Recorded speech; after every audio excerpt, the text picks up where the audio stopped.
మరి ప్రస్తుతం క్రైస్తవ రాష్ట్రాల్లో అతి భయంకరమైనటువంటి విషయంగా అందరినీ కలిసివేసినటువంటి అంశం పాస్టర్ ప్రవీణ్ పగడాల గారి యొక్క మరణం.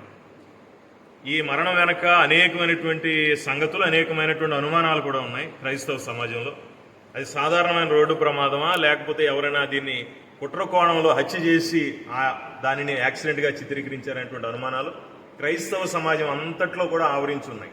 కాబట్టి వారి కుటుంబం కానీ, క్రైస్తవ నాయకులు కానీ, రెండు రాష్ట్రాలలో దేశ విదేశాల్లో ఉన్న క్రైస్తవ సమాజం కానీ ఎదురు చూస్తున్నటువంటి విషయం ఏంటంటే, దీంట్లో ఉన్నటువంటి నిజానిజాలని ప్రభుత్వం వారు అలాగే పోలీసు శాఖ వారు వెంటనే వెలికి తీయాలి, బయటికి తీయాలి. దీనిని గురించి క్రైస్తవ సమాజానికి వెంటనే సమాచారం అందించాలి. లేదా ఎవరికి తోచినట్టు వారు ఇష్టానుసారమైనటువంటి వ్యాఖ్యానాలు చేసుకుని, ఎవరికి వారు ఊహించుకుని, ఇది మత విద్వేషాలు బాగా పెచ్చరిల్లేటువంటి ప్రమాదం ఈ విషయంలో ఉంది. కాబట్టి వీలైనంత త్వరగా ప్రభుత్వం స్పందించి పారదర్శకంగా ఈ విషయమే విచారణ చేపట్టాలని మేము కోరుకుంటున్నాం.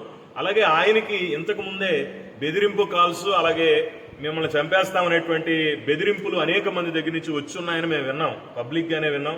ఆయన కూడా సోషల్ మీడియాలో పోస్టులు పెట్టారు.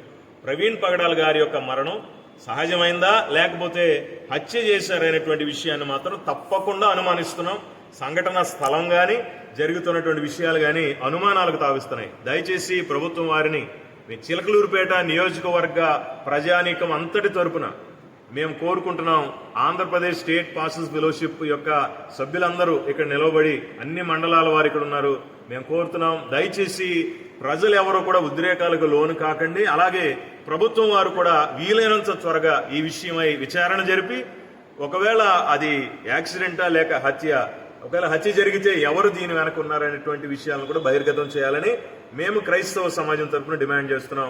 మీడియా మిత్రుల ద్వారా ఈ సమాచారం ప్రభుత్వానికి చేరవేయాలని కోరుకుంటున్నాం. ధన్యవాదాలు. ప్రభుత్వం తరఫున వచ్చేటువంటి రిపోర్ట్లను ఆధారంగా చేసుకుని, వచ్చేటువంటి post mortem, forensic lab report, పోలీసుల యొక్క ప్రకటనలను ఆధారం చేసుకుని తదుపరి కార్యాచరణ ఉంటుంది. ఒకవేళ అన్యాయం జరిగిందని కనుక భావిస్తే తప్పకుండా రెండు రాష్ట్రాల యొక్క ప్రజలు రోడ్ల మీదకి వస్తారు. క్రైస్తవులు అందరూ కూడా దీని మీద స్పందిస్తారు. Thank you.